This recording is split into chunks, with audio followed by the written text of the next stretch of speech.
AC బస్సుల్లో కూడా మహిళలకు ఉచిత బస్సు ప్రయాణం అమలవుతుందా? ఏమో అయినా అవ్వచ్చు.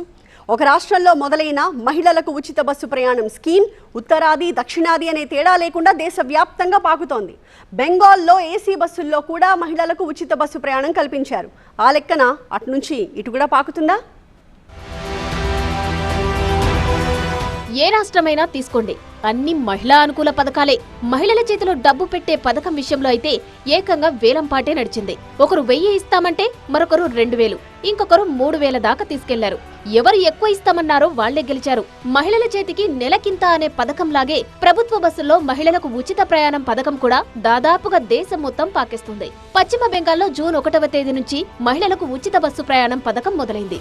విశేషమేంటంటే ఏసీతో సహా అన్ని రకాల ప్రభుత్వ బస్సుల్లో ఉచితంగా ప్రయాణించొచ్చు. ప్రస్తుతానికి ఏదైనా గుర్తింపు కార్డు చూపించాలి. త్వరలో QR కోడ్తో స్మార్ట్ కార్డ్స్ ఇవ్వబోతున్నారు. అసలు ఈ తరహా పథకం మొదలైంది ఢిల్లీలో 2019 అక్టోబర్ 29న భాయ్ దూజ్ పండుగ సందర్భంగా ఆనాటి అరవింద్ కేజ్రీవాల్ ప్రభుత్వం ఈ పథకాన్ని ప్రారంభించింది. అదే పింక్ టికెట్ స్కీమ్ గా ఫేమస్ అయింది. ఆ తర్వాత పంజాబ్ లో మొదలైంది పథకం. 2021 ఏప్రిల్ 1వ తేదీన అప్పటి కాంగ్రెస్ ప్రభుత్వం ఈ పథకానికి శ్రీకారం చుట్టింది. ఆ తర్వాత వచ్చిన ఆమ్ ఆద్మీ పార్టీ కొనసాగించింది. అక్కడి నుంచి దక్షిణాదికి చేరింది ఈ పథకం. 2021లో విడియల్ పయనం పేరుతో ఈ స్కీమ్ తీసుకొచ్చింది గత స్టాలిన్ ప్రభుత్వం. కాకపోతే ఏ జిల్లా వాళ్లకు ఆ జిల్లాకే ఉచిత బస్సు ప్రయాణం ఉండేది. టీవీకే అధినేత విజయ్ సరిహద్దులు చెరిపేసి రాష్ట్రంలో ఎక్కడికైనా ప్రయాణించొచ్చంటూ హామీ ఇచ్చారు. ఇంకా ఆ పథకం అమల్లోకి రాలేదు.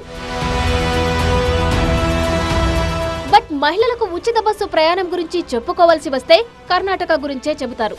కారణం, ఎన్నికల మేనిఫెస్టోలో పెట్టి గెలిచి అమలు చేసిన రాష్ట్రం కర్ణాటకనే. 2023 జూన్ 11 నుంచి ఆర్టీసీలోని ఏసీ డీలక్స్ మినహా అన్ని బస్సుల్లో ఉచిత ప్రయాణం కల్పించారు.